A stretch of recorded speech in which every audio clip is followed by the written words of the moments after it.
Good morning. Good morning. I'm South Carolina Representative Carl Anderson, and I will be chairing this meeting today, along with Vice Chair Representative Brian Lampton from Ohio. I'm calling the meeting to order now. There's no need for a roll call. The staff will mark everyone in attendance. First, I'll entertain a motion to waive the quorum requirements. Second? All right. Properly moved and second. I'll now entertain a motion to approve the April 25th, 2025 meeting where we hosted y'all in Charleston, South Carolina, and where we still are number one and hosting with the most in attendance.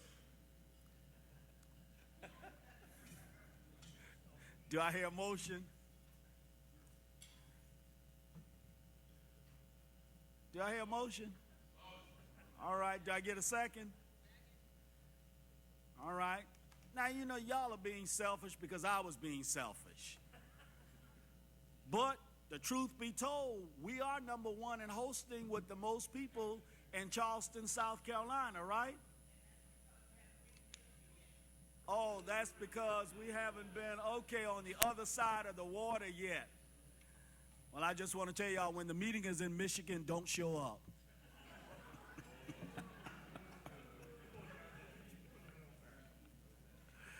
With that being said, before we really get started, let us pray. O Lord, our Lord, how excellent is thy name in all the earth. We thank you, we praise you. Thank you for traveling grace and mercy and allowing us to be here in Chicago. And God, we pray now that you would continue to help NCOIL meeting be a success to all who are in attendance. Bless the staff and bless each representative, each senator, each assembly member, and all of those persons who are coming before us, who will be here today and throughout the end of this meeting. And then, God, we ask that you give us traveling grace and mercy back to our various destination. Help us to continue to remember that only what we do for your Son, Jesus Christ, will last. Amen. We'll start today with the State of the Line presentation to provide us with an update on the status and trends in workers' compensation insurance marketplace. With us here today is Jeff Ettinger of the National Council on Compensation Insurance. Mr. Jeff, welcome back, and please go ahead. It's all yours. Thank you. Can you hear me okay? Gotcha. Good morning. Yes, I'm going to give a quick overview of the workers' compensation line. I'm going to start out by looking at what we probably consider the most important measure of the performance of the workers' compensation line, and that is the net combined ratio. And just to remind everyone, the combined ratio compares the losses and expenses paid out to the premium that's collected. And so any ratio that we see here that's under 100% means that the line is profitable. And for the latest year, that number is an 86%, basically the same percentage as the year before. This 20-year history, we're looking at 8 straight years of the combined ratio being under 90% and 11 straight years of underwriting profits. We get into a little more detail, and these are the components of the combined ratio, showing fairly stable, but showing the loss ratio, 44% there. Another loss ratio under 50%. Basically, the 8th straight year of a loss ratio being under 50%. Now, workers' comp is not just, the profitability is not just measured on the underwriting, but also investment. And so this looks at the investment gain on insurance transactions. And in this 20-year history, the latest year is an estimate of 10%, which is relatively close to the overall long-term average of 11%. When you put those two things together, you're looking at a pre-tax operating gain for the line of insurance of 24%. This is the 8th straight year of gains more than 20% and the 10th straight year of gains more than 15%. So the lifeblood of workers' compensation is the premium that's being collected. And as we know, the premium is charged based on the payroll that's paid by employers.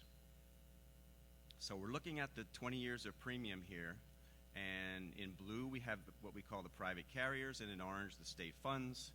Total premium for the latest year is $46 billion, which is actually a 3.5% decrease from the previous year.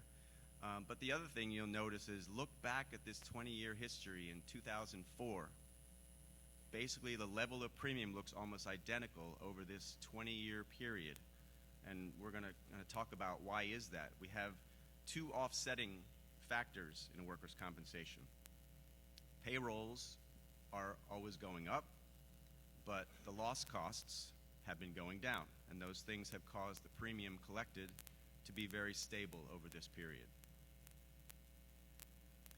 This gives you an idea of what is driving the increase in payroll.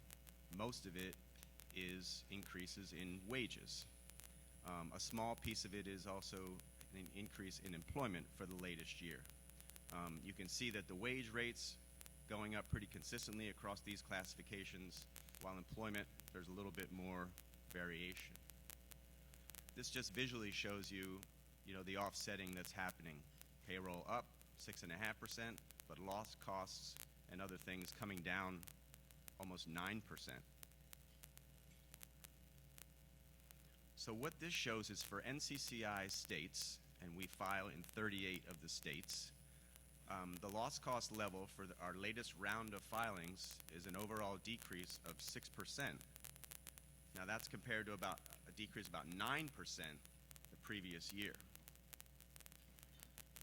You can also see that since 2010, pretty consistently, NCCI has been filing sometimes fairly large decreases in the loss costs over this period.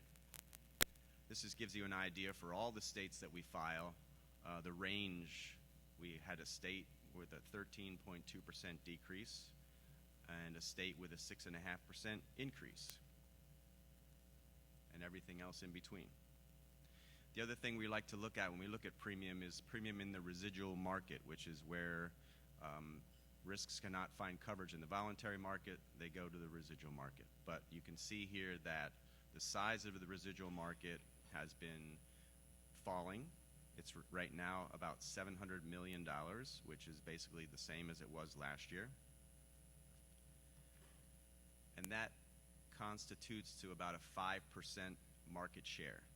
And what this says to me is a small percentage of risks cannot find coverage in the voluntary market, but the vast majority can.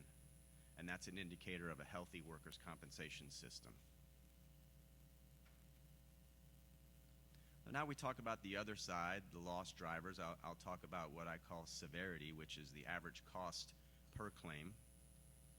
And also I'll talk about claim frequency, which is how often accidents happen. So this shows a long-term view of lost time claim frequency. And this shows that for the latest year, claim frequency has dropped 5% compared to 7.6% the previous year. One thing you'll note that during this 20-year period, claim frequency has only increased one time, with the exception of 2021, which was caused by COVID.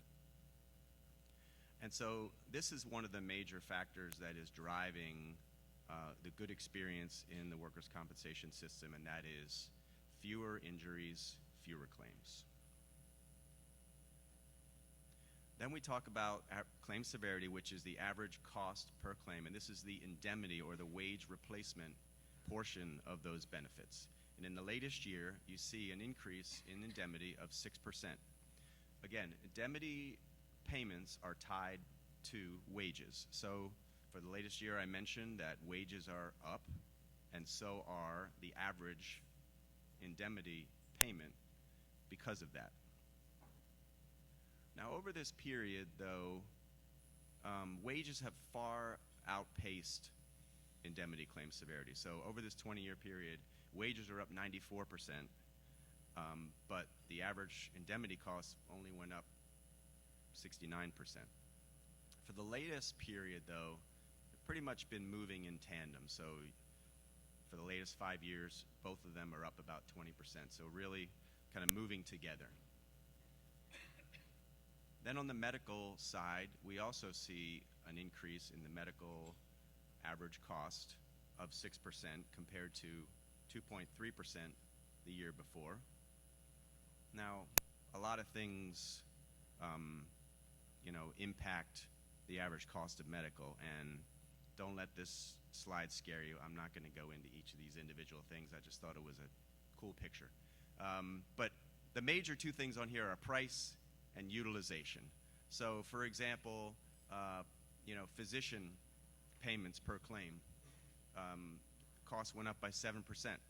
3% of that was the price, and price is very controlled in workers' comp by medical fee schedules, but then you also had a 4% increase in the utilization.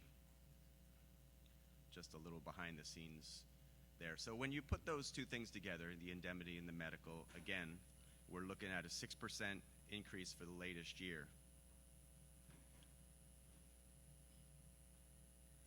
The other important thing in workers' compensation is there are a lot of loss reserves out there for payments that are going to go on into the future. And the industry is well reserved so that we consider that the carried reserves right now are redundant, which means there are more reserves out there in our estimation than are actually needed.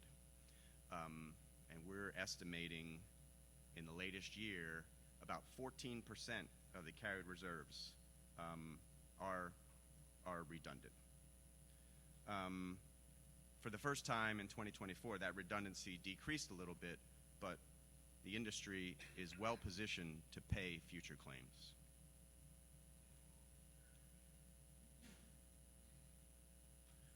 So another year of combined ratios below 90,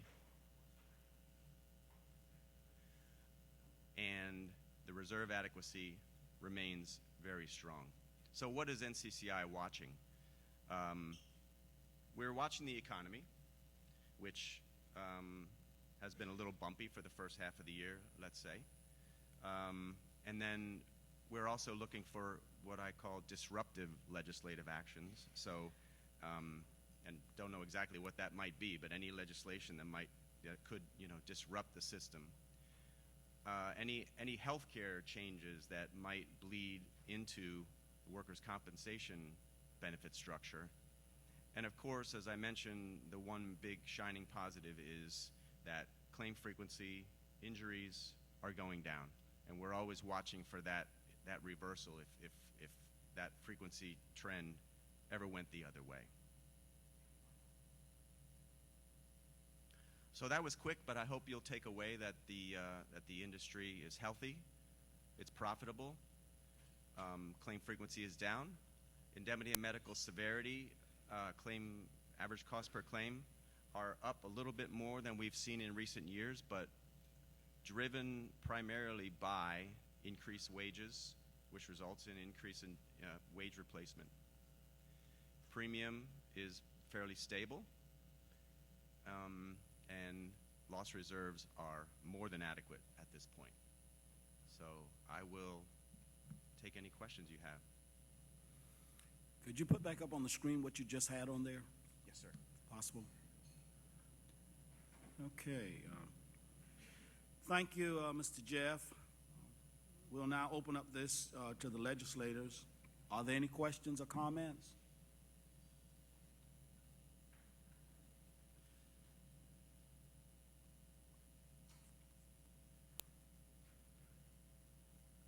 So, Mr. Jeff, any questions?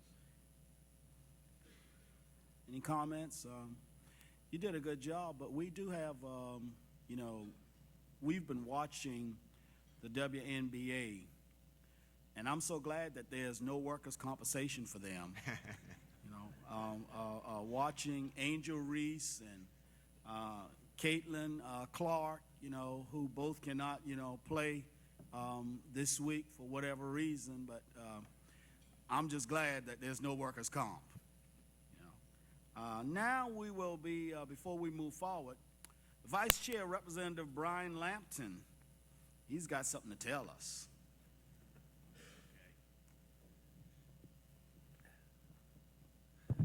Thank you, Chair. I have a few musician jokes for you this morning.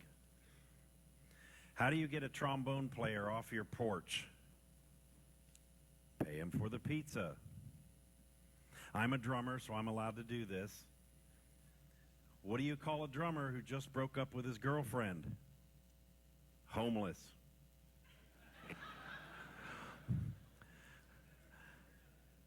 And how many guitar players does it take to screw in a light bulb? 7.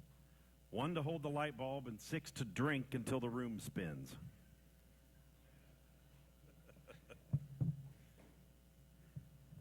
Come on, y'all, let's give him a round of applause. Just a little something to help y'all get into the discussion that we're having today. Next on our agenda is a continued discussion and potential consideration of the NCOIL Experience Rating Modification Model Act, sponsored by Indiana Representative Matt Lehman. The past NCOIL double presidency, and that's in the history of NCOIL. He is the only one who has held a position longer than the book calls for. So he did a double, and those of you who are new, he was double presidency and did an excellent job. We had a good discussion on this model at our spring meeting in April back in Charleston, South Carolina. Since then, I know Representative Lehman has been working with the interested parties on some possible amendments. So I don't believe this is quite ready yet, but for consideration today. But with that, I will turn it over to our double presidency Representative Matt Lehman. Thank you, Mr. Chairman. I'm not sure how I can top the Anderson-Lampton Comedy Hour. And it's been like 5 years since that presidency. I think we can let that go. I'm proud of what I did, but I have better things to do, which right now leads me to this issue. So thank you, Mr. Chairman. So I was sad I was not able to join you in Charleston in the spring due to our legislative session. I do know my good friend and colleague, Sarge Pollock from Kentucky, pinch hit for me. So thank you, Sarge, for doing that. I think he did a good job. I read the minutes. He did a really good job of laying out the genesis of kind of this issue.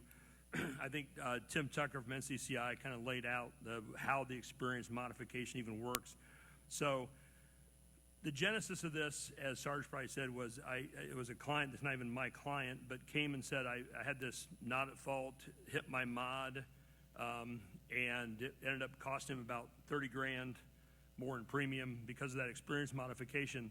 And then it was 5 years till that was made, till they were able to successfully subrogate. My only concern is he never got any of his money back. When they go to recalculate the mod, they go back a year or 2 years, depends. Some carriers say that we do this as a practice. There's just no standard, you might say. And so my concern was if a company is 100% successful in their subrogation to get their money back, then I think the experience mod should be recalculated. Now, it's a one-off, right? There's a one-off that took that long for subrogation. And I do think there's some things within the model of what goes into the factors and et cetera that may need to be tweaked. But I think what I want to do today is continue this discussion because we passed this in Indiana. We took out the experience modification look back. The ICRB, which in Indiana we're one of those states that's not part of the NCCI. So in Indiana we did get our ICRB to go back to the 3 years. And then we did have the other piece of this is the no bidding. We had issues in Indiana where a company with that mod was prohibited from bidding. If they were over 1, well, they were being penalized to even bid a project, no fault of their own. So we took that out and made that a prohibition. You can use it to award a contract. You just can't use it to prohibit someone from bidding. So that's what we did in Indiana, brought that to NCOIL to have a discussion. I do think there are some things, and I've talked to the interested parties, APCIA, NAMIC, we've had some good conversations. I think we'll continue having that discussion. But I'm looking forward to today's discussion and where we go from here. Hopefully have something ready by November. So with that, Mr. Chairman, I'll turn it back to you. Thank you, Representative Lehman. Now we will hear from Mr. Joe Roth of the American Property Casualty Insurance Association. Joe, please go ahead. It's all yours. Mr. Chairman, members, good morning. Thank you. Joe Roth, APCIA. And I'll be brief here because we are opposed Excuse to me, model. could you put the mic more in front of you so they can pick you up? We better now? All right, thank you. I'll be brief because we are currently opposed, but we do appreciate Representative Lehman, want to thank him for the conversation so far. Not to belabor any point, but do want to hit on specifically Section 4C. That's a concern for us. The language in the experience rating is to be modified by the entire amount of a subrogation recovery, and that the experience rating must be the monetary equivalent of the amount of the subrogation recovery. That is, a bit of an oversimplification of the situation and not actuarially appropriate as it's currently written, because this isn't a one-to-one equivalency. There are a number of costs that go into this. Legal costs. There's a number that goes into obtaining that recovery. But we do look forward to working with Representative Lehman on finding solutions. And while we don't have necessarily a solution yet, we are committed to continue working together to see what we can find. Thank you.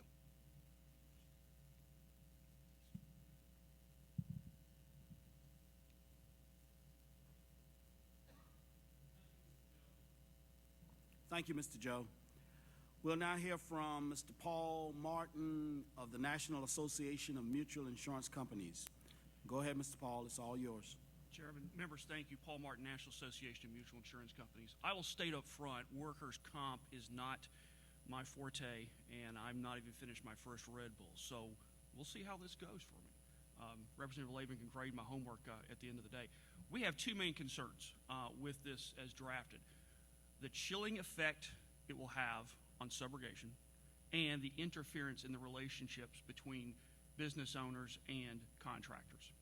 So as Representative Lehman pointed out, in a lot of states, in fact most states, sub-recoveries are allowed to be credited back provided those subrogation recoveries are done in the first 2, sometimes 3 years. That is generally the majority rule in most states.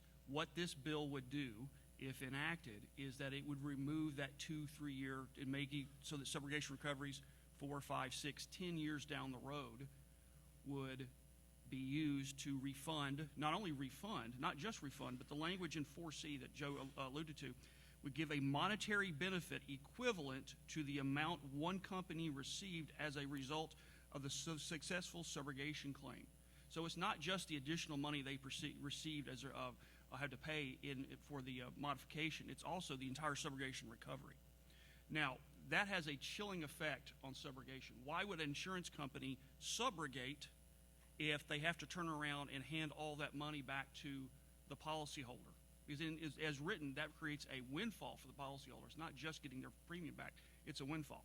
Now, because comp is not my forte, I have license to ask lots of questions, basic questions. Some in the comp field will probably call them dumb questions. And I said, why are we okay refunding some, or if not all, of premium if the subrogation recovery is captured in the first couple of years? And why would we care if it was captured 6, 7, 10 years? And what I was told is, Paul, you need to remember two things.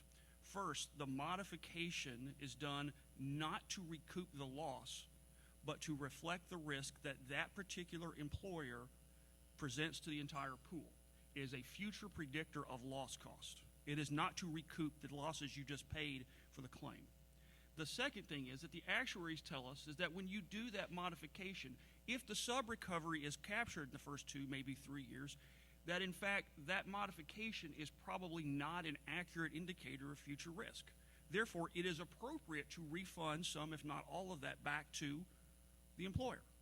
But when you get beyond 2 or 3 years, the actuaries tell us that that is actually a good indicator, even if it's a not-at-fault loss, of future risk that that employer presents to the pool. So there is science behind this idea that beyond 2 to 3 years that we need to keep this employer modification on the books.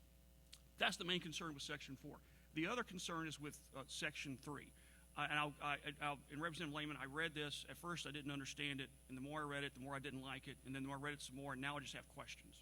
So as I read it, if Joe is Joe's an employee, he's a contract or a landlord. He's got a commercial business, and he hires me as a contractor. I'm going to bid on a project to do some remodeling for him. And let's say my rating experience is high. Joe would be required to accept a bid from me, despite the fact maybe my modification isn't the best. To which I say, Joe has a vested interest in who does the work on his property, who creates liability issues. Joe's liability carrier might care what my experience mod is. So Joe should be able, we think, to at least look at that, and if he doesn't want to accept a bid, he needs to be able to manage his own risk. When I look at what the language here, the second question I have is, who is going to enforce this? Is it a government agency? Are we creating a cause of action for trial lawyers to sue on my behalf, to sue Joe on my behalf?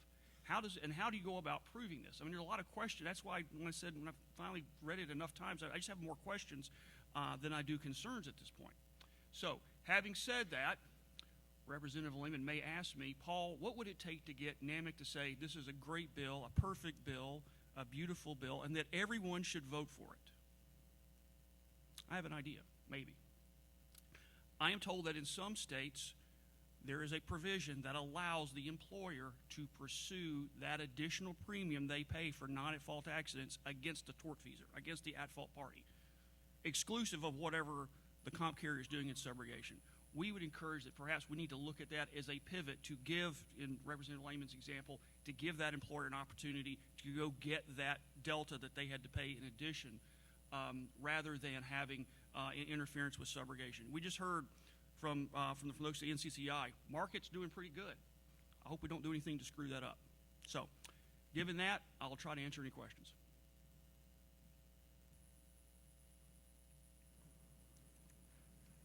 Thank you, Mr. Paul. I'll now open this up to the legislators. Are there any questions or comments? All right, Representative Matt Lehman. All right, thank you. Paul, thank you for those very kind words about my luxurious, great bill here. I'm going to take, and this is going to surprise you, I'm going to take exception with a couple of things. One is, I think in the language on the subrogation, I think I will agree. Maybe it needs to be tweaked so it's not all the money. I don't think we're looking at recouping your legal fees, and we're not giving back your actual total subrogation. It's just going back and taking, if you successfully subrogate $100,000 in loss, and my mod was affected by that $100,000 loss, you're going back and recalculating my mod based on that $100,000 now not existing. Not the $20,000 you might have paid for legal fees, and if you get the $100,000 back, you don't give me the $100,000. You keep the $100,000. I'm just saying come back, and the money you collected from me during those 3 years is still in your pocket.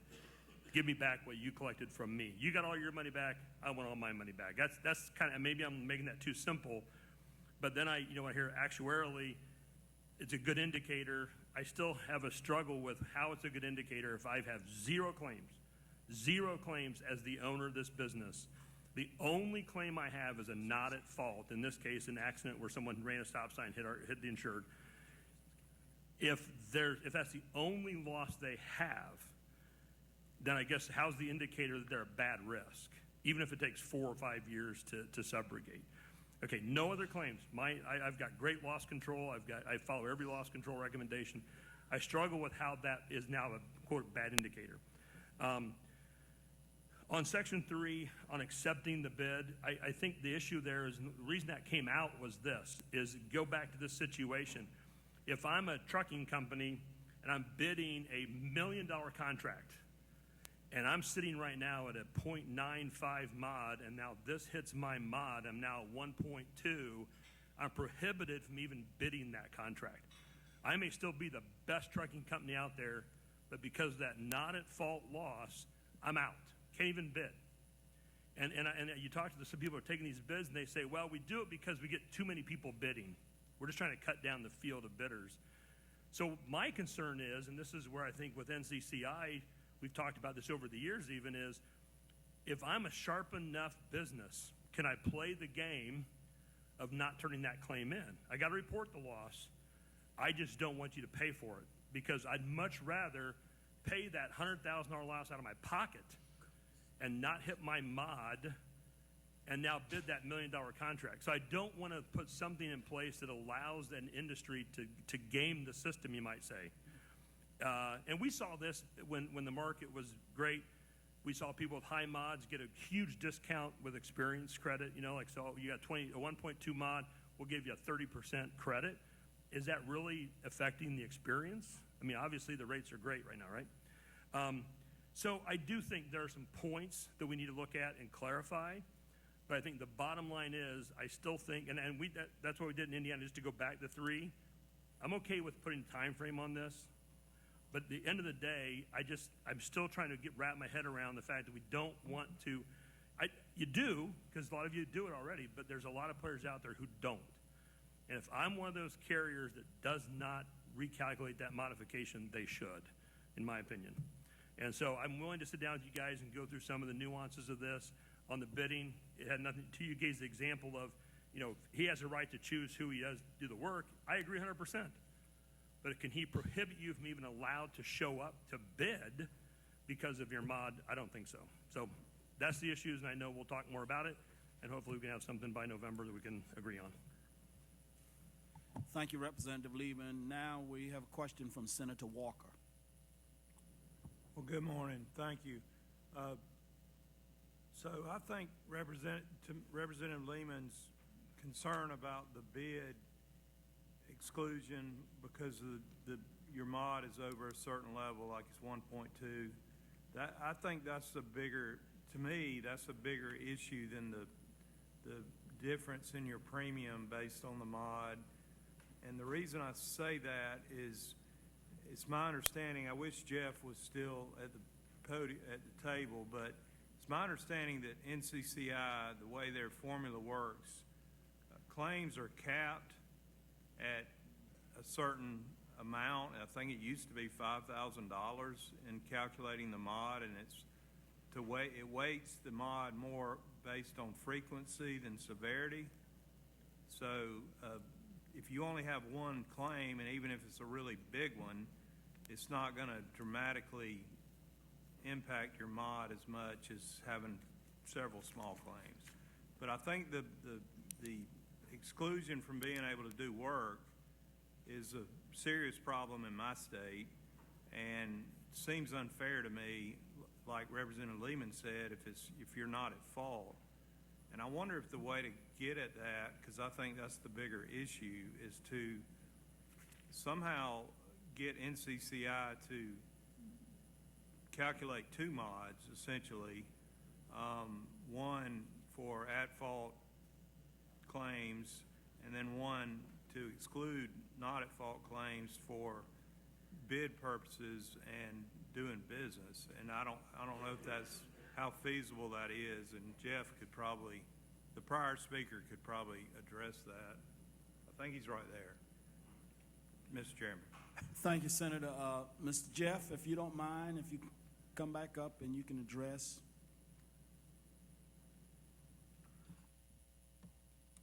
Sure. Still hear me? Okay. So the first comment I'll make is about just the use of the experience mod in bidding contracts. So obviously NCCI is not here to support or be against any legislation. However, we have published some research on our website basically saying the experience mod in and of itself is not necessarily the best thing to use as a requirement for bidding contracts. So we're on record kind of as saying that. As far as calculating 2 mods, probably not something we want to do, but I think what we're getting at here is correctly it was stated that the experience mod is supposed to measure the risk and supposed to compare employers based on their experience, and subrogation is a way to say this this accident was not the fault of the employer, it was the third party, and so, you know, it's proper, I guess, to reflect that if that's the case, then those losses should be removed from the experience mod calculation. Now, you know, moving the time frame out can cause, I guess, some difficulties. I mean, because you move it out to infinity. I mean, you know, you're revising a mod 10 years after, you know, so there probably is some limitation to how many years you want to do that. But I understand the, you know, the concept behind it, and, you know, don't necessarily have an issue with what they're trying to do in this case. But I don't think, you know, NCCI is not looking to calculate two different mods. It's meant to be, if the subrogation really does happen, we're taking that as a sign that they were able to prove that it was not the employer's fault, it was the fault of a third party, and so that recovery is reflected in a revised mod. Okay. Senator Walker, are you all right with that, or you got another statement? Do you mind if I have a follow-up Go ahead. question or two? Go ahead. Thank you, Chairman. So my understanding about the frequency versus severity, is that accurate? That is impact true. of the mod. You made a statement that it's meant to reflect more the number of accidents versus the severity of accidents, because you could have one accident that was very large, and that might not be as bad as an employer that has many, many accidents, but maybe are smaller. You know, that one with the one large claim may be a safer employer. One more question, Mr. Chairman, if you don't mind. Go ahead. So there are private entities or subscription-based companies that will calculate mods other than NCCI. Is that correct? I'm going to assume that that's correct. I'm not necessarily familiar with who they are, but it wouldn't surprise me that other people besides us can calculate a mod. Sure. Yes. Okay. Thank you. Thank you, Senator Walker. Thank you, Mr. Jeff. Don't move, just in case. We'll now hear from Representative Tedford. So my question is, knowing how a mod is calculated, so it's a 12-month delay, and then there's 3 years of policy data on it. And my understanding is that if there's a change in the reserve or a change in the claim, that it goes back to the policy year that the claim was made in. And so these talking about a subrogation that takes over 4 years, to me, the train has left the station. At that point, there maybe would not be any recalculation of the mod unless that subrogation is applied into a different claim year. So if someone could speak to that a little bit, is that how is this would be handled in this bill for these subrogations that come in beyond 4 years? I'll try to answer, and then I'll let our expert at NCCI bail me out if needed. The concern I think we have is I think some people, not you, but some people assume that subrogation is a given, that it's just a matter of you just file the claim and you wait the time, and then invariably the money shows back up. Having done subrogation work in my young lawyer days, I can assure you that is not the case. You know, at the end of the day, the success of subrogation is, can you prove it and can you collect it? Those are not always assumed. And so if you have used the example of a $100,000 subrogation, if the comp carrier pays a $100,000 claim, the comp carrier then pursues subrogation. They have to pay the attorney. That's usually a third, so we lose that. Then you have the expenses, and that's assuming you get back $100,000. And oh, by the way, there may be a jury involved here at some point who says, despite the fact that Representative Lehman, I may agree 100% that the driver of that situation was not at fault, a jury may decide differently and reduce that recovery. So the concern we have, I don't know if I'm getting to your question, but the concern we have is that the longer you wait, you've got more and more time and more reasons that that claim may never come in, that recovery at 100% may never come in.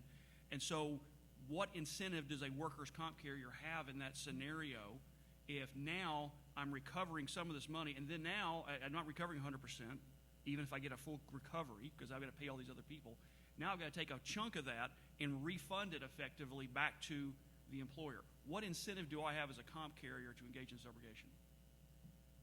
If I can follow up. So, again, my understanding of the subrogation, unless there was a deductible in that comp policy that all would go back to the carrier, it wouldn't go back to the employer.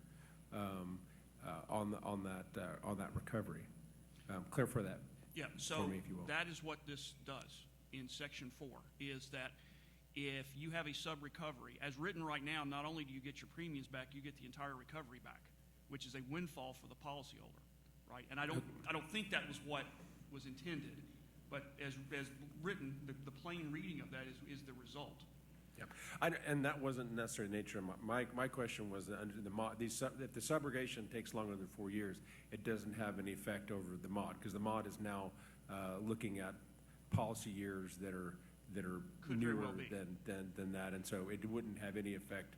That's right. Could And very well be. unfortunately, it's kind of unfair to, again, a contractor that needs to have a mod of a certain level to get a contract or whatever, or has already paid, the contractor may have already paid out that higher mod for 3 years and then it gone down naturally and never, realize the benefit of that subrogation. That could be unfair, but that's the nature of it, I think, is that Right. I don't think after 4 years, it affects the mod at all at that point, so. Okay. Any other questions? All right, thank y'all very much for the discussion. We look forward to seeing this model further develop and hopefully ready for consideration in November. Next on our agenda is a presentation on the latest trend in work comp claims. With us here today is Mr. Mac Kuntz. Please go ahead, Mr. Max. Thank you, Mr. Chairman. Just to provide each of you with a little bit of information on what we are seeing. As you know, Sedgwick is a third-party administrator that manages or administers workers' compensation claims across all 50 states. So we have quite a bit of data that we're able to look at to kind of tell us what's going on in the industry. I would echo a lot of the things that Jeff said as far as loss time severity, the wages being the primary driver and the increases that we're seeing in that aspect. We're also seeing, obviously, the medical inflation aspect running about 3%. And when I say inflation, I'm talking about just the costs themselves when you compare this year over last year. But what I'd really like to talk about is a couple of trends that we're seeing, as well as one trend that we're watching that so far has not proven to be negative. The first one is around mental health. We've seen a lot of discussion about this over the course of really since the pandemic. That was when it seemed to be brought to light as far as the need for really focusing on it. Over the course of the time since then, we've seen a lot of states that have enacted laws regarding it, and it continues to be something that we're watching because of the interplay that it will potentially play in the workers' compensation space. And I say potentially because one of the things we also do as a company is manage non-occupational injuries. And what we're seeing in the short-term disability arena is that 10 years ago, mental health claims were ranked as the 4th leading generator of claims. Today, they're number 2. And the only thing that they're behind is pregnancy. So they have escalated significantly as far as the attention that they're garnering with the employees across the country. And what we see is that the things that tend to happen in the non-occupational world tend to bleed over into the occupational injury world, and you start to see those things take a higher profile as far as injuries. So from the standpoint of workers' compensation, this evolves to a very small percentage of claims. When we looked at it, it's about 2% of the overall claims that we receive across the country. Now, that percentage varies across different states because some states have laws that are more liberal in their application of when a mental health condition might be compensable under workers' compensation, where other states are probably more restrictive. And when you look at the individual states that are where you have the highest number of claims in this space, it tends to be in those states that are less restrictive. California is number 1. I believe when you look at number 2, it's New York, and then down at the bottom of the pile is Florida. And from the standpoint, when you look at their laws, it makes sense. One of the other things that we also look at as far as the industries that are making up this is because there is the law is more gracious towards our public employees, then they are the ones that tend to have a higher rate of mental health claims tied into their workers' compensation claims. So when you look at that, you saw that number one was, or number two is actually the public entity space, and it runs nearly 4% of their claims involve mental health condition. The number one industry was technology. And the reason that I think is a somewhat of a misnomer is because of the fact that from a standpoint of you look at most of the tech companies are in California where there is a more liberal law, and that tends to bleed over into the fact that you tend to see more technology claims or more claims in the technology arena. On the healthcare side, it makes up about 3.4% of the overall claims. The one thing I would point out, and this is what we saw that was very interesting, and the reason I bring it up is because I think it ties into a later topic that I'm going to mention, and that is around medical care, is the importance of a behavioral health consultation within this process.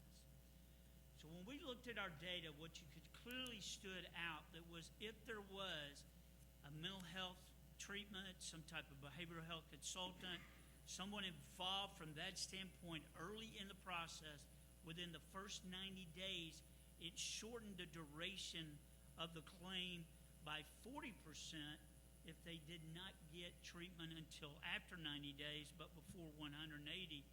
And it shortened the duration of the claim by 70% if it exceeded 180 days. So I think that what's that's driving is the fact of the importance of identifying these claims early within the administration process and then getting individuals some support from the standpoint of what they have a need for that mental health condition.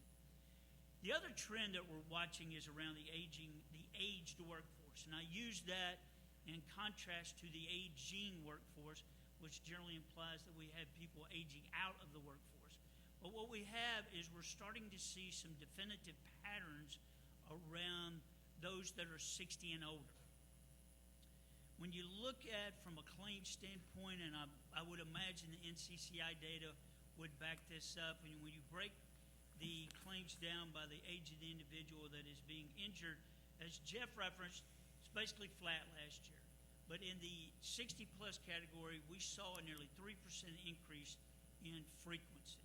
And that is consistent over the last 4 or 5 years that has always been the highest increase in frequency age category as far as the individual claims themselves. When you look at indemnity or lost time claims where they've missed work, 7 points higher than the average. When you look at from the number of days that they're away from work, nearly 2 weeks above the overall average. And a lot of that makes sense. We have comorbidities, we don't move as well, we have challenges with our health that are influencing that also. 35% increase in the average medical services cost. When you look at that, they use more PT. They have more diagnostic studies. They have more doctor visits. Their surgery rate tends to be about 50% higher than when you look at the average for all the other categories. Now that sounds like a lot, but remember these are small numbers as far as the number of claims that actually involve surgeries, but it's still nearly 50% higher. The one interesting trend was that from the standpoint of prescriptions, they actually saw a decrease in the number of prescriptions that they have on a claim basis. The reason I think this is critical is when you look at some of the studies that have come out, from a standpoint of the Pew Research study, it said that roughly 1 in 5 Americans aged 65 plus are in the workforce today. When you look at the number that will be in the workforce in the next 10 years or till 2033, there's going to be a 23% increase in the number of workers that are 60 to 74. There's going to be a 79% increase in the number of workers that are age 70 plus. And what we're talking to our clients about, number one, is prevention.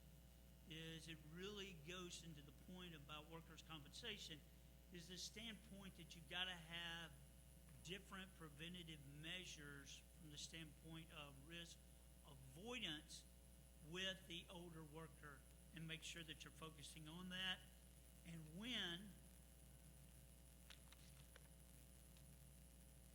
they do get involved in the workers' compensation process, you need to make sure that you're treating them different. That from the standpoint of do they need more support?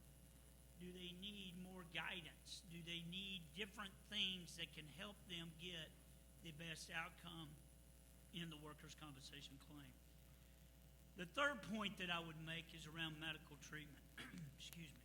Mr. Max, go ahead and take your break. Go ahead and breathe. I do have a, let you breathe and take your. Well, the first Let's thing I go. heard, Mr. Chairman, was that you're very strict on time. So I wanted to make sure that I did not overplay my hand as far as being with this committee. Oh, thank you for that, but I do respect that you've been sitting there for a while and your throat may be a little bit dry. All right. While you are taking your break and all, I want you to flip back to the statistics that you shared with us with the age brackets. Take your time. We got time. Okay. Don't swallow it too fast. I'm good. Okay. All right. Okay. So which ones would you like for me to focus on in the age category? You just shared some statistics about the age bracket and the percentage. Right. So when you look at the 60, we'll start from the beginning with the individuals as far as the injuries that occurred in 2024. 3%, there was a 3% increase in the volume of claims that were involving individuals that were 60 and older. When you look at all the other age categories, when you look at the overall, it was basically flat last year from the standpoint of frequency, just like Jeff mentioned, from the standpoint of when NCCI looked at 2023 data, this is actually 2024 data. When you look at the percentage of lost time claims or indemnity claims, they're 7 points above the average for all categories. And that's running about 29 to 30% of their claims will involve lost time in comparison to being in the low 20 percentile for all the other age categories combined. When you look at their time away from work, it's a week and a half to 2 weeks longer away from work than when you look at all the averages incurred across that standpoint. And then when you look at from the standpoint of medical services, it's about a 35% increase in cost compared to the averages for all age categories. It's about a 35% increase in cost. And that makes sense. Physical therapy, comorbidities that they've got going on, we just wear down as we get older, and we need things a little bit differently as compared to a 20-year-old. The last points in there from a statistics standpoint is that the Bureau of Labor Statistics employment projections for 2033 says that by then there will have been a 23% increase in the number of workers that are in the age category 65 to 74 and a 80% increase in the number of workers that are in the workforce that are 75 plus. All right, I'll slow down. All right. Usually I'm told I talk too slow because I'm from Arkansas, but I'll slow down even more. From the standpoint of medical treatment, the trend that we're seeing in medical treatment is actually a positive. And when I say medical treatment, I'm talking about the accessibility to care. We've seen a lot of articles that have talked about the fact that there's going to be a huge shortage of physicians.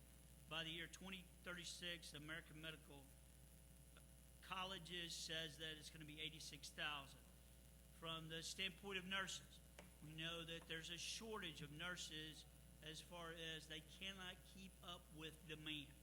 They have increased in number, but they can't keep up with the volume that is expected from the demand standpoint. So we're watching this from the standpoint of our business based on the lag to treatment. And we look at our trends and say, okay, are people getting to the doctor as fast as they were in the past? Are they getting surgery at the same pace as they would have in the past? So that we know that it could indicate that there might be an access to medical care challenge. And what we're seeing is that there's about 15 or so states that have had lags in the standpoint of initial treatment and also lags from the standpoint of surgery. But they're small. We're looking a day here, a couple of days there, nothing really significant except for maybe a couple of states that could be more about the data than it is about the actual lag in treatment. And we're seeing the same thing in surgeries, that we're not seeing any significant drop.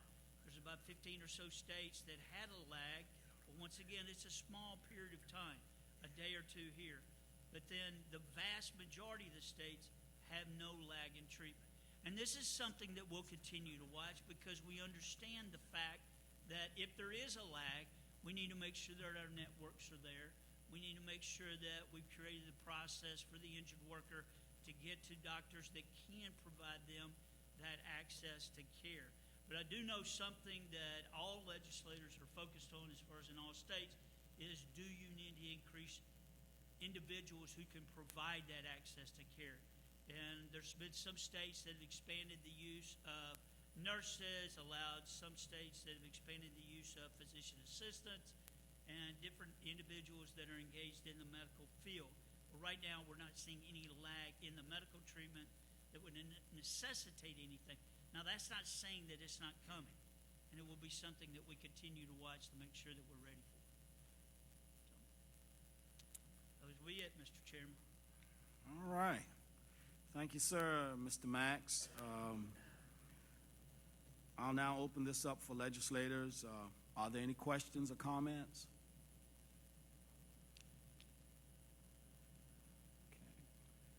Seeing none, you did an excellent job, Mr. Max. Thank you. Certainly appreciate you being here and providing us with a wealth of information. Last on the agenda is a presentation on trends and developments in Illinois' workers' compensation marketplace. With us today is Mr. Michael Brennan, Chairman of the Illinois Workers' Compensation Commission. Mr. Michael, it's all yours. Do you have your staff here with you also? Yes, I do. Bring them on up. Tell them come on up. Yeah, come on up to the table with you. This is not staff. These are fellow commissioners who were invited and made the effort to come to the meeting today. And I'm very pleased to have Commissioner Wesley, Commissioner Harris, Commissioner Simonovich, and Commissioner Doherty with me today. All right. And I thank them for attending. Just hold that a minute. Hold that a minute. When he calls your name, just raise your hand. Y'all are on candid camera. I want you to know that. All right? Okay. To my left is Commissioner Wesley Okay. and Commissioner Simonovich. To my right is Commissioner Harris and Commissioner Doherty. Okay. All right. And feel free to let them join in with you with the discussion. You don't have to rush. We got plenty of time. Well, as an attorney, I know how to take time. Okay. All right. All right. It's all y'all's. Thank you very much. Representative Anderson, Representative Lampton, thank you to the National Council of Insurance Legislators for the invitation. My comments today are more as to what we have accomplished as an agency during my tenure and in the past 6 years. COVID is something that struck all of us, and it changed our world exponentially. So many of my comments relate to how we have modified our system and how it has changed as a result of COVID and as a result of improvements that we've made. One comment I wish to make to you, Chairman, is that Angel Reese did sustain an injury. I'm aware of that, but in Illinois, she comes under the Workers' Compensation Act. So things are a little different from state to state. Say that again. Say that again. Say that again. I'll say that again. In Illinois, that injury could potentially be compensable under our Workers' Compensation Y'all are Act. somebody in Illinois. All right. Well, now you know why athletes like to get hurt in Illinois. As I said, we have a different system in Illinois as a result of COVID and as a result of a project that we put together beginning in 2019 called CompFile. And I'll talk about that in a couple of minutes. Statistically, in Chicago, which is our main hearing site, we had new cases of in excess of 15,000 filed last year, and then throughout the remainder of Illinois, over 19,000. So we have just short of 35,000 new filings in Illinois in the past year. Arbitrators are our hearing officers. Arbitrators are like our trial judges. And in Illinois in the past year, fiscal year 2024, they disposed of over 34,000 cases by way of dismissals, settlements, and trials. And when we say arbitration decisions, we're talking about cases that were tried from soup to nuts and a final decision was issued. Those cases, after they're tried, go to our commissioners on appeal. And about half of the arbitrator's decisions are appealed, and the commissioners will in turn effectuate dismissals, they will issue decisions, and they will actually settle cases that are pending on their review call. So the combined value of all of the dispositions that occurred in the past fiscal year was in excess of 36,000. Once upon a time, Illinois would get beat up for the fact that we had, quote, a backlog. Well, we don't have a backlog anymore. We move cases in a very efficient way. That efficiency is part of what is a $3 billion industry in the state of Illinois involving workers' compensation. Our commission is not only the administrative body that handles those cases, we are also the administrative body that regulates self-insurance in Illinois. So it is a multifaceted thing that we do at our commission. Our budget is 1% of that annual cost of workers' comp in Illinois. Our budget has remained flat over the last 4 years, and we're at about $30 million. When I talk about what happened during COVID, most importantly, most significantly with COVID, we know that we all shut down, and we also knew that we had to reopen as quickly as possible. Our commission was closed for a period of 2 weeks, and during that 2-week period, we tried to figure out how are we going to hear cases, how are we going to keep things moving, how are we going to administer things. So prior to COVID, all of our pre-trials and all of our trials were held in person. But as a result of the pandemic, we changed to a virtual process. Okay. And in the beginning, it was by telephone. And I can tell you that not all of the commissioners sitting, but I know I was, telephone hearings were not fun because you had a bunch of people hollering and yelling on the back end and noise in the back end, and people didn't mute their phones and so on. So we also at that time rolled out something called CompFile, and it facilitates our virtual process. This is what our commission looked like years ago. I don't know if you recognize it, but that's the scene from Raiders of the Lost Ark and where they hit everything at the end. But that's what our commission looked like. We were paper bound, and we now have a totally paperless system that has brought us into the 21st century. What does it do? It's paperless.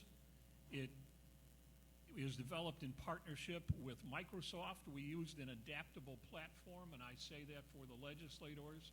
We did not reinvent the wheel. We used a platform that Microsoft had available, and we adapted it to our use.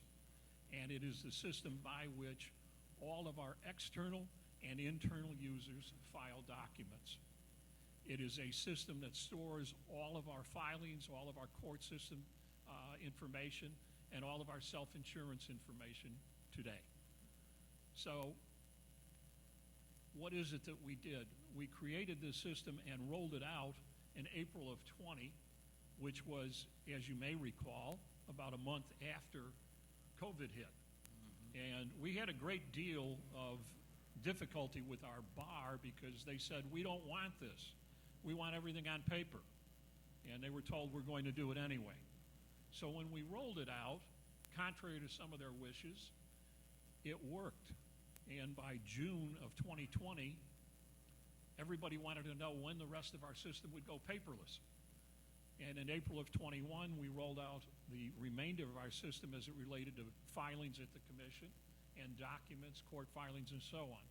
So our users are required to register in our system. Our users are required to use our system. We do not accept paper from anyone. We don't accept paper because if you take paper, you now have a system that is the two-headed tiger. We decided early on we're not going to do that. It's going to be totally paperless, and we have been absolutely insistent in that way. When a claim proceeds to trial and an arbitrator receives exhibits, our court reporters upload those exhibits into the cloud. So they are forever with us. When a decision is rendered by an arbitrator, it's in the cloud. That's how the attorneys will get a copy. When there's an appeal filed to our fellow commissioners, they get it in the cloud. This is what our status calls used to look like at the commission pre-COVID.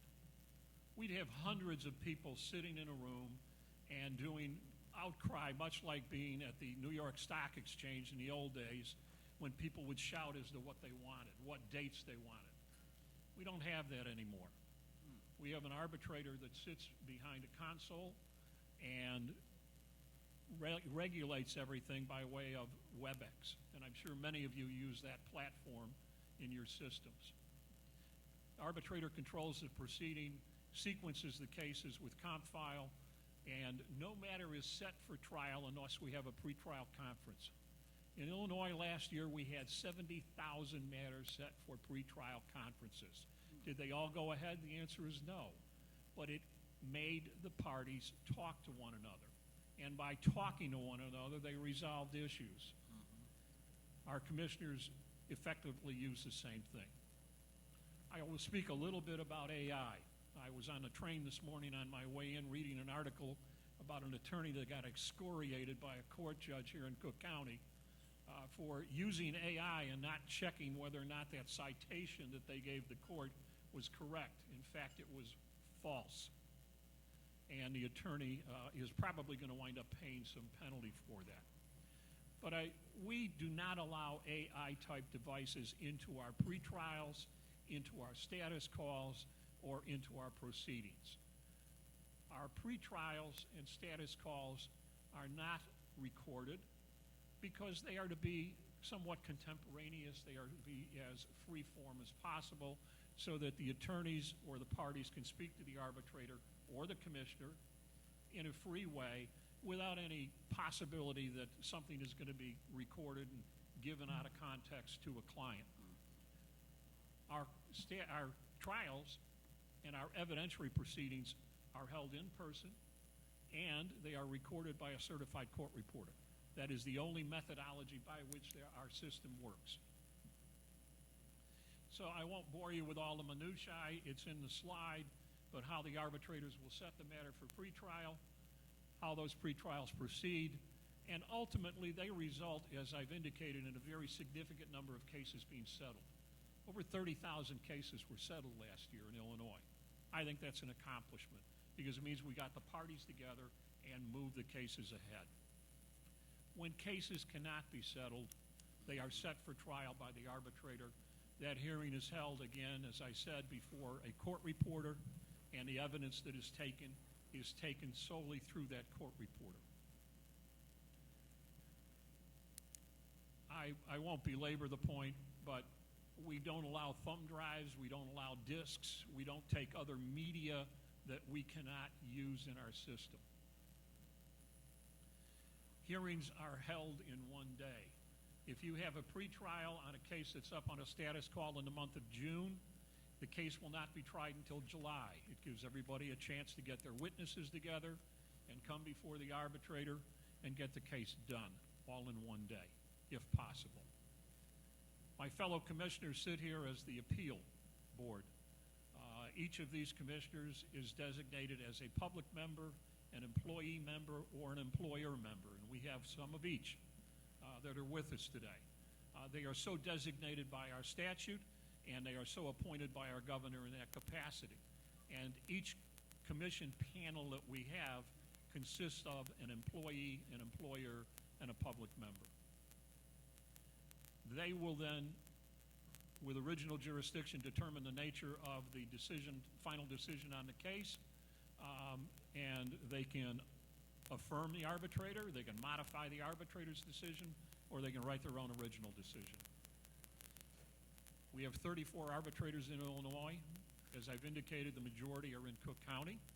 We have 6 zones outside of the city, and each of those downstate zones has 3 arbitrators, so that as an employer or as an employee, you have a 1 in 3 chance of getting one of those arbitrators.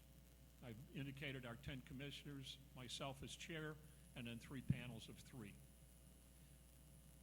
Finally, as I've indicated, we get about 35,000 to 40,000 new claims a year.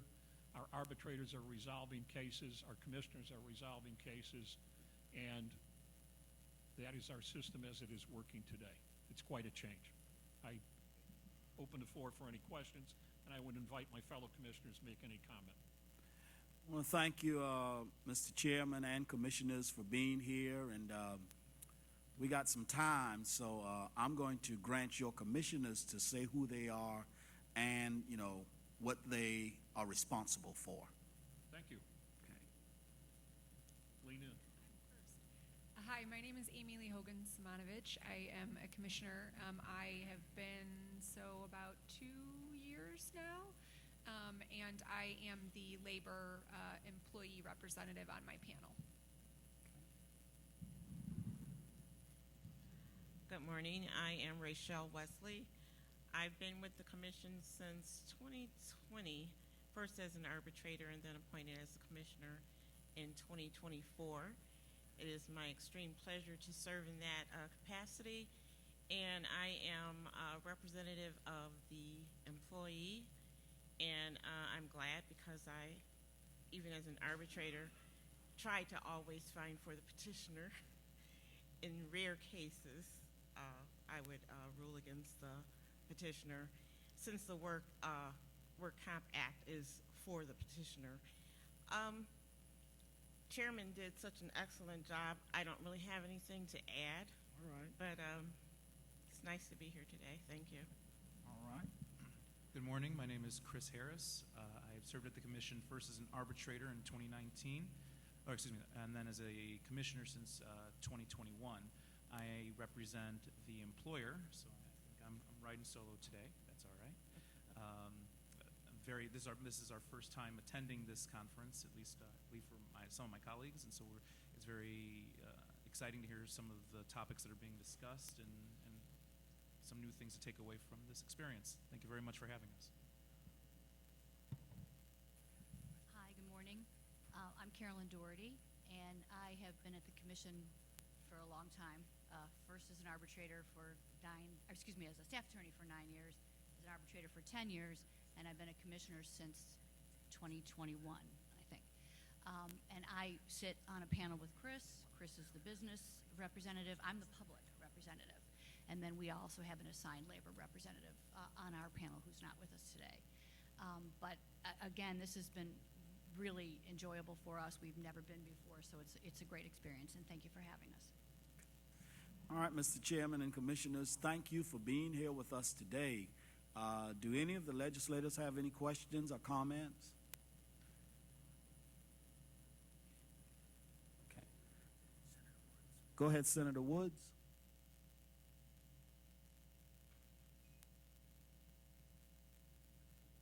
Press the button to your right.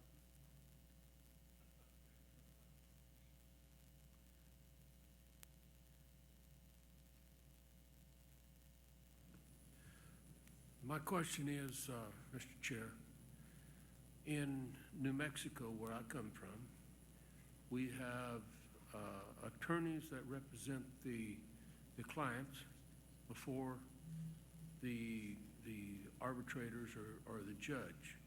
I'm assuming that's a common practice in every state. Am I right or wrong, Mr. Chair? You are correct. We have what we call a petitioner's bar, meaning those representing the injured employee. and we have a respondents bar, which represents the employer or the carrier. So the answer is yes. That is generally the pattern. Occasionally, we have what our Supreme Court now refers to as a self-represented litigant. We used to call them pro se's, but you do have a right to represent yourself as a petitioner. As an employer, if you are incorporated, you can only appear in Illinois through an attorney. So that would be the one nuance in our state that is not consistent in every state. And Mr. Chair, one more question, if I might.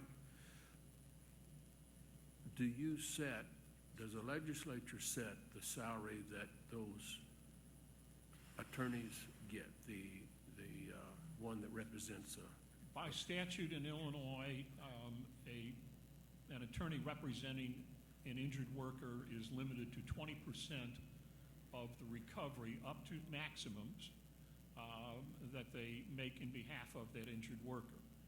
As it relates to the employer's attorney or the carrier's attorney, the answer is no. There is no limitation on that. That is set by the employer or by the insurance carrier. I think we passed a law this last year, Mr. Chair, that set a standard for those attorneys. And I was just wondering if that was the regular thing that happened. But it sounds like that the legislature does set those salaries. Yeah, I can tell you that, to my knowledge, the last iteration from the legislature relative to the attorney's fees in representing an injured worker was in 1975, and that's when it was set at 20%. That 20% has, as I say, certain limitations on how high that will go. The most that a fee would be raised would be to 20% of 364 weeks of compensation for a worker that is permanently and totally disabled. But that is that limitation. So there is no floor, but there certainly is a ceiling. And as far as I know, that statute has not been modified since 1975. I will tell you I was not practicing then, but close to it. Thank you, Mr. Chair. Any other questions, comments?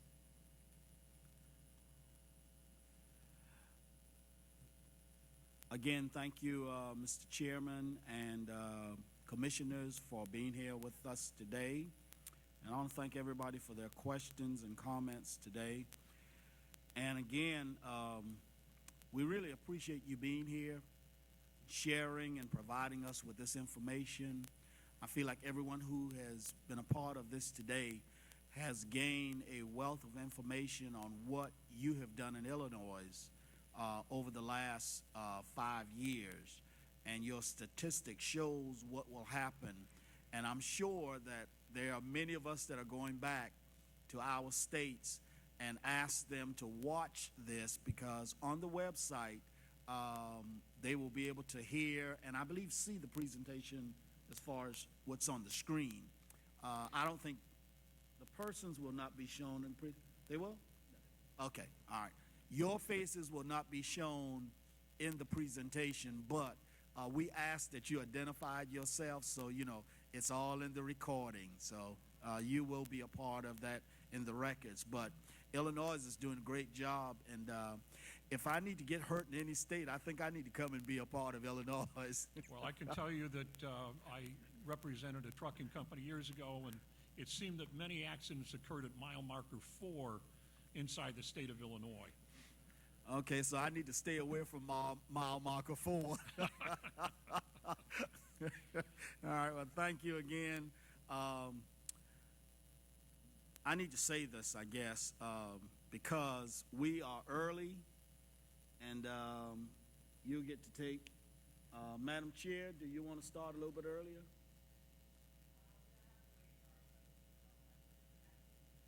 Okay, all right, okay, so we will have a long break, and we will start up at 10:45 with the NAIC dialogue. But I want you all to help me salute our chairwoman, Assemblywoman Pam Hunter of New York, South Carolina. Y'all didn't get that. I said New York, South Carolina. Y'all didn't get that, right? And the reason I said New York, South Carolina, because under her chairmanship, everyone came to Charleston, South Carolina, and the highest attendance was held under her presidency, but in Charleston, South Carolina. I want y'all all to get that. So she's a New Yorker and a South Carolinian also at the same time. We salute her. Also, by way of announcement, men do not get, jealous of this, but the Women Caucus reception is today, 5 p.m. at the Urban Blue Room on the 3rd floor.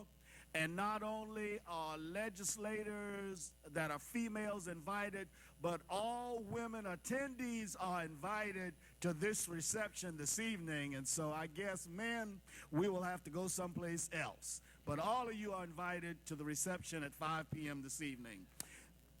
Meeting adjourned.